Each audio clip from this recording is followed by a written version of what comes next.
vous remercie pour votre présence, pour votre intérêt à notre thématique de digitalisation des entreprises que je vais assurer aujourd'hui. Brièvement, on va faire un petit tour sur tout le processus de digitalisation, petite rectification et petite compréhension comment on fait la digitalisation, comment on fait le pré-digitalisation, le passage par process et le post-digitalisation, comment on maintient le taux de maîtrise de montée qu'on a fait à travers la digitalisation. Et avant tout, je me présente, en fait, je suis un étudiant, intégré sur le monde professionnel. Je suis un étudiant en faculté de sciences Tunis, je fais de data science.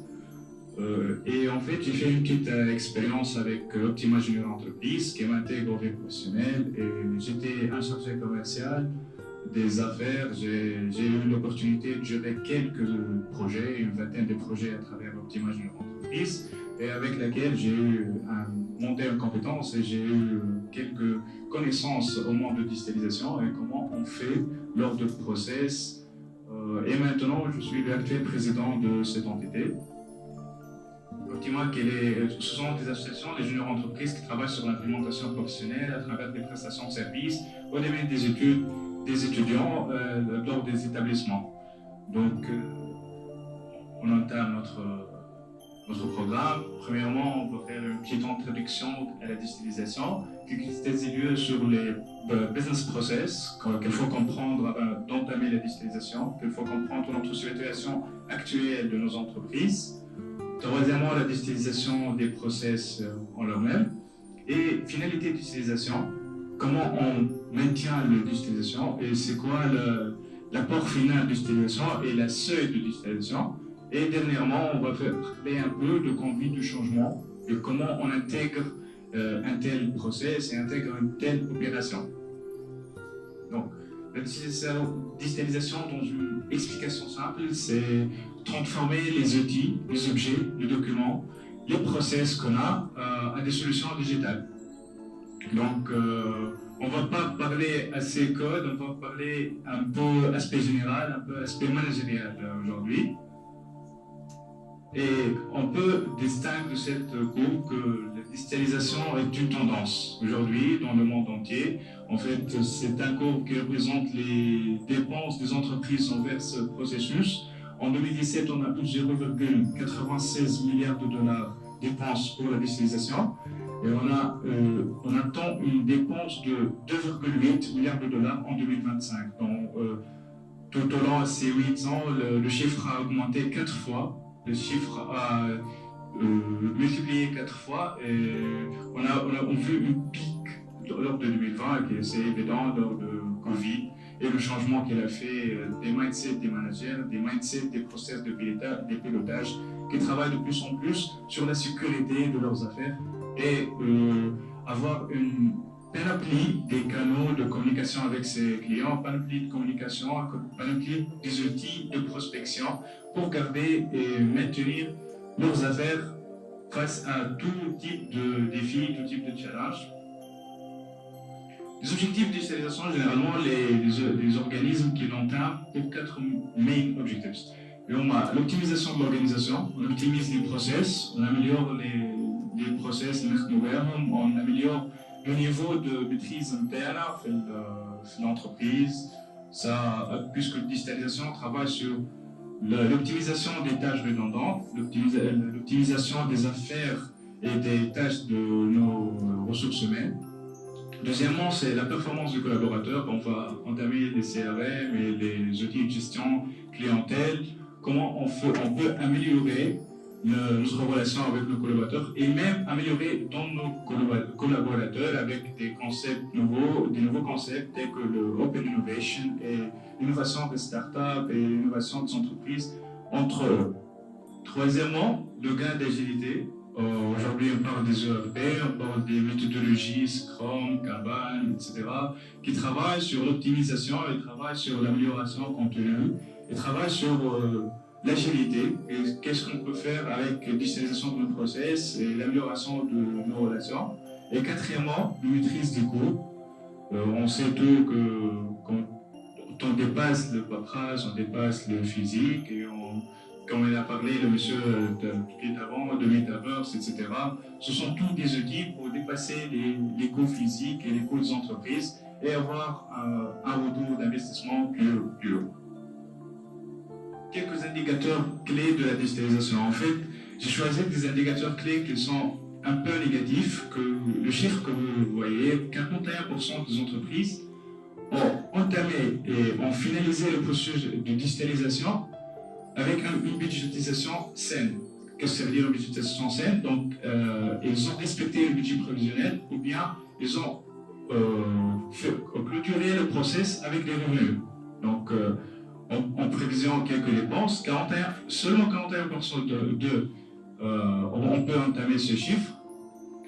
Un autre chiffre, c'est 54% des entreprises entament et clôturent le process digitalisation en timing, en respectant le planning.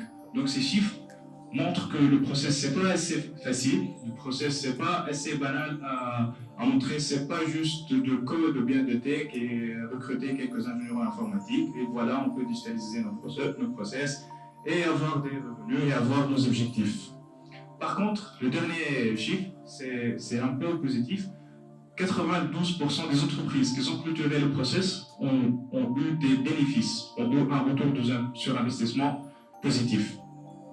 Donc, c'est pas assez facile de planifier, c'est pas assez banal d'entamer le process, mais quand on fait comme il faut, quand on fait sur des bonnes bases, on atteint des bons résultats. Et comment on fait sur des bonnes bases? Il faut tout d'abord comprendre nos entreprises, comprendre nos structures et avoir une idée comment on fonctionne petit à petit. C'est la chaîne de valeur des entreprises. Il y a des processus de réalisation qui sont le commercial, le marketing, la réalisation et le corps métier de nos entreprises. Il y a un deuxième gap qui est le processus de support, qui n'ont pas un retour sur investissement mais qui sont assez importants comme les tâches administratives, les tâches financières, la gestion des ressources humaines, etc. Il faut comprendre bien, il faut décortiquer bien ces processus et comprendre le déroulement au sein de nos entités et améliorer en eux avant d'entamer n'importe quel projet de documentation ou de digitalisation. Il faut atteindre le seuil et puis on peut parler d'amélioration. Les processus de support, ils travaillent sur la gestion des ressources humaines, l'infrastructure de l'entreprise, c'est assez important.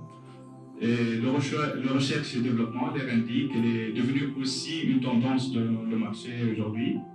Et l'approvisionnement, les process de réalisation, c'est la commercialisation et le vente, l'opération et la production.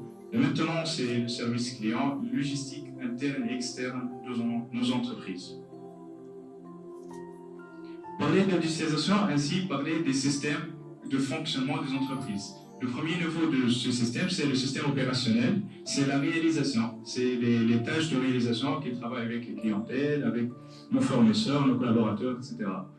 Parler de digitalisation, c'est améliorer les tâches et faciliter l'accès aux ces structures, aux ces départements au sein de nos entités pour qu'on puisse construire un système d'information sain et un système d'information efficace qui travaille sur la collecte des données, la protection des données, et l'amélioration et la prédiction, et on parle aussi des insights dorénavant. Et digitaliser le système d'information ne peut pas passer que la digitalisation des systèmes opérationnels. Donc ce sont des steps à suivre pour qu'on, bien évidemment, se trouve dans la situation et digitaliser notre système de pilotage. Et c'est les solutions d'aide à la décision qu'on travaille avec eux aujourd'hui, Power BI, les solutions data science, et le big data, etc. Donc c'est tout un process qu'il faut passer par pour finalement avoir une structure et une entreprise bien digitalisée. Pour qu'on puisse parler de digitalisation, il faut passer process par process. Le premier process qu'on parle de, c'est le marketing. Et on parle de marketing digital dans ces deux niveaux. Le outbound marketing, c'est d'avoir et aller à advertising avec les solutions Google, etc. Et travailler sur le inbound marketing qui est le nouveau tendance, création de contenu sur des réseaux sociaux qui sont basés sur des leads, le contenu qui attire les prospects, nos prospects, nos collaborateurs, nos clients, humanise notre contenu sur les réseaux sociaux. Et deuxièmement, c'est l'automatisation de mailing, c'est la détection des emails de personnes qui sont intéressées, que ce sont les prospects, de parler, de détecter leurs besoins avant qu'ils le prouvent et qu'ils le montrent. C'est à travers les cookies et à travers l'utilisation de nos vitrines web, nos réseaux sociaux. Et bien évidemment, la vitrine web, c'est assez important pour détecter le data, pour collecter les informations qui se sont assez importantes pour démontrer et atteindre nos objectifs en marketing et atteindre nos objectifs à démontrer une belle image sur nos structures, nos entreprises, puisque le monde entier aujourd'hui ne travaille pas par le passage direct, ne travaille pas par la prospection directe, la commercialisation de porte-à-porte, etc. On travaille par la création d'informations au sein de nos prospects, la création de connaissances au sein de nos structures qui nous intéressent, puisque on avoir un retour automatique sur nos efforts. Et dernièrement, c'est le Search Engine Marketing, c'est le SEO et l'amélioration au niveau d'opérateurs de recherche, Google, etc. La digitalisation, une assurance satisfaction, à travers ces petits chiffres, on travaille sur l'aspect commercial. 58 des interactions entre prospects et clients et leurs fournisseurs aujourd'hui se fait à travers des CRM, se fait à travers des logiciels et des systèmes d'information en ligne. C'est un chiffre mondial qui est démontré par le ICD, ainsi que le business des CRM et des relations clients se trouve aujourd'hui, c'est un chiffre de 2020, 52,64 milliards de dollars se sont faits dans ce petit marché des digitalisations commerciales. Et pour le marché tunisien, c'est à travers le rapport de Smart Capital, c'est la digitalisation des administrations tunisiennes, c'est la première attente législative. Donc on a les startups et les entrepreneurs tunisiens aujourd'hui attendent que l'État entame le processus de digitalisation. Et on a que 37,2 de l'écosystème tunisien et des startups tunisiens se sont faits basés sur des plateformes, c'est PAS, Platform as a Service. Pour qu'on retrouve dans les CRM, ce sont les solutions de centralisation de données, c'est les solutions de gérer les relations entre les clients et nos entités, nos entreprises. C'est une solution qui vise à centraliser les données des clients, ainsi que tout type d'interaction avec eux, des prospects, etc. Et permet d'avoir une idée plus vaste sur leurs besoins et avoir l'avancement sur leurs idées et leurs projets et la gestion totale de cette relation. Les bénéfices de CRM et d'utilisation de process commercial, c'est avoir une automatisation des tâches redondantes, un gain de temps, comme on a travaillé et qu'on a parlé de celui, bien évidemment, un boost de force de vente. On travaille dans une satisfaction énorme de relations des prospects. Donc, puisqu'on a une satisfaction, on a un service de qualité, on a une fidélisation au niveau de relations clients. Quatrièmement, une meilleure expérience client et des analyses plus efficaces et de data plus concrètes et de data qui peut donner de plus des insights.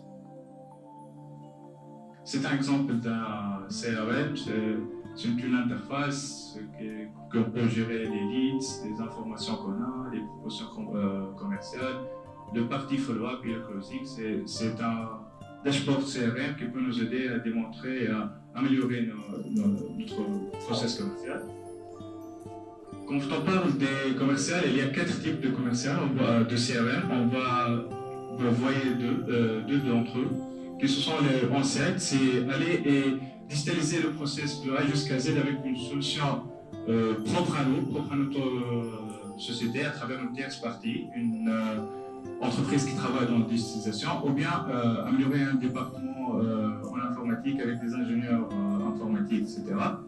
Ce sont des solutions propres à nos entreprises qui demandent une maintenance de la solution et qui demandent une protection de données assez énorme et qui demandent des serveurs, etc. et assez de travail pour ces solutions et qui sont généralement entamées par des grandes entreprises et qui travaillent avec assez de process.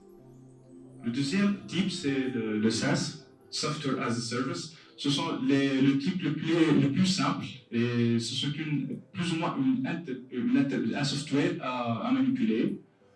L'utilisation de ces softwares se fait à travers un intégrateur qui travaille sur l'implémentation de ces SaaS, qui aide à les personnaliser, à les démontrer plus adaptables à nos entreprises. Et entre les deux types, le SaaS, c'est le type le plus non configurable. Donc, on a une interface, un dashboard, juste à manipuler. Le on-site, c'est une solution de A jusqu'à Z. Il y a deux autres types, que ce sont le PaaS, c'est Platform as a Service, et le IaaS, c'est Interface as a Service. Et chacun de ces quatre types a ses avantages et ses désavantages, et chacun de ces types a ses exigences au niveau de manipulation, au niveau de protection des données, des travaux sur les serveurs. Mais pour les petites entreprises et les gens qui vont juste entamer le marché et entamer la digitalisation de process commercial, c'est le SaaS le plus efficace. Petit à petit, on travaille sur l'amélioration de ce process. Troisième process qu'on va parler de celui, c'est la gestion des projets, de la phase de planification, le lancement de projet, la réalisation, jusqu'à la finalisation, avec la gestion d'équipe, le project management. On parle de gestion des documents, gestion des données et des contacts avec nos clients, gestion des réunions, surtout qu'on travaille avec l'implémentation des méthodologies, comme j'ai dit, bien évidemment, le Scrum et Kanban. La digitalisation de ce process est très important, à avoir une satisfaction client assez élevée, à avoir un process assez fluide et assez agile qui assure les besoins de nos clients de jour en jour et dans l'actualité. C'est un exemple de pipeline de Odoo. Odoo, c'est un sorte de RP qui a digitalisation de partie project management. Les nouveaux tâches, les to-do, les tâches en progress et les tâches post-bank, les tâches cancelled. Il y a assez des filtres, des favorites, il y a assez des calendriers et de diagrammes de Gantt, etc. et des dashboards pour gérer les relations clients. Donc c'est assez important de digitaliser ces trois process de réalisation qui touchent directement nos gammes clientèle, qui touchent directement nos cibles, pour qu'on puisse passer à la digitalisation des techniques de support et des process de support qui sont mainly la comptabilité, qui c'est la fonction finance, la digitalisation des calculs TVA, la digitalisation des calculs des déclarations, des préparations des déclarations. Et deuxièmement, c'est les déclarations annuelles et la préparation des dashboards et des insights sur notre qualité de notre trésorerie et est-ce qu'elle est saine ou non, est-ce qu'elle est assez efficace ou non, pour qu'on puisse prendre des décisions et avoir une trésorerie, une gestion financière décisionnelle d'elle-même avec des systèmes de décision et des systèmes de prédiction. Le dernier process à digitaliser, c'est la gestion des ressources humaines. Comment on gère les ressources humaines, les salaires, les congés, le taux de présence, surtout quand on passe toujours à la remote et le travail à domicile. Donc on a besoin de ces solutions qui travaillent sur le pointage, etc. et la présence des gens dans leurs affaires. La finalité de digitalisation et la finalité de digitalisation de ces process et le plus haut niveau, c'est les ERP, les Enterprise Resource Planning, qui ce sont des softwares, des logiciels qui englobent tous ces process, englobent la digitalisation de tout le process, de commercial, marketing, project management financier, GRH. On parle aussi des digitalisations des tâches administratives, les GED, etc. Il y a deux types de ERP qui sont mentionnés ici. Il y a la grande gamme, la gamme des géants, qui est Oracle, Microsoft, SAP, que ce sont généralement des stacks qui travaillent avec assez de complexité, qui sont plus efficaces pour les entreprises assez élevées, qui ont un taux de maîtrise élevé au niveau des processus.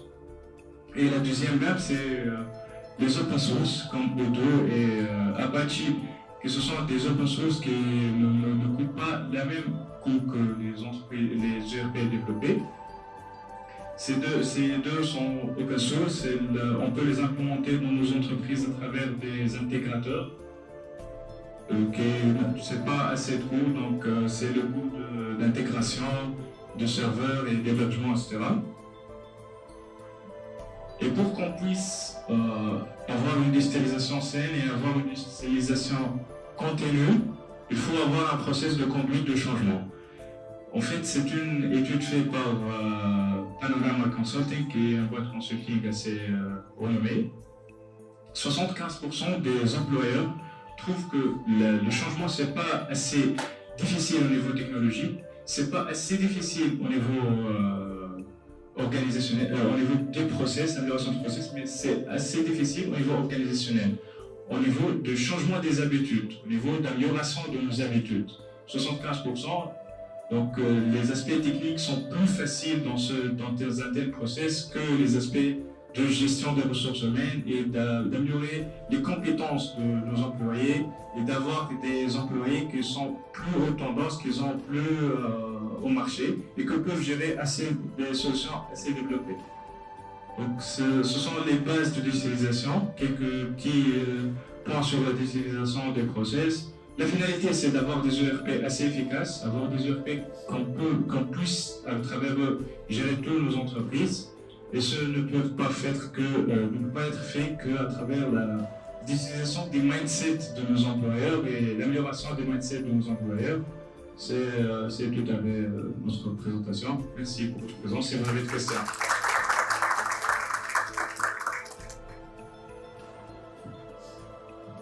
Juste, je n'ai pas la différence entre ERP version SaaS ou ERP version on-site.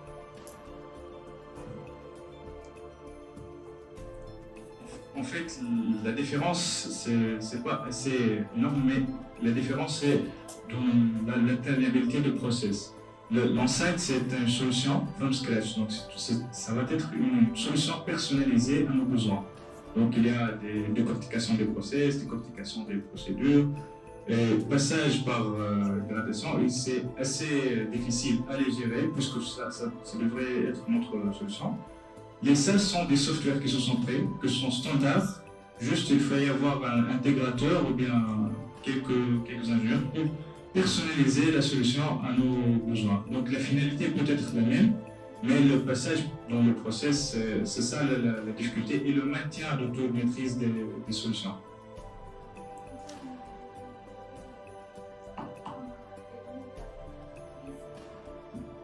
La problématique, c'est que les données dans les entreprises, ينجموا يبيعوا في وحدة فيهم ما نعرفش اسك اون سايت ولا في الساس. دونك ما نعرفش كيفاش. خاطر فات خدمت عليها، خدمت فات تضم عن يربي الكل، أما توا مش نفاهمها معناها هذاك. I'm not expert in ERP, okay, but I'm expert in terms of kind of as a service. On site, that means in person. You own the host infrastructure, okay? Like monks. ملوك مثلا هم دي هم مش كلاود. بدون محتاج ثيرد بارتي، okay? الابلكيشن اللي كل شيء تقدر تستخدمه بتاعه on site. فريزو كان متاح ولا فريزو اللي تبعهم كهذا. As a services تكسيري انت السيرفيس هذاك اون كلاود اترافير مايكروسوفت ولا اترافير جوجل ولا اترافير كلاود هي الساس. اكزامبل بس اترافير هذاك تكسيري از سيرفيس انك تشريه هو الكل تحط منه من نظن بس يكون كلف مليارات ما تكسيري دي من كلاود كلفش برشا وين الانتربريز they prefer معناها as a services in person. هذاك هو قال تقدر تسوي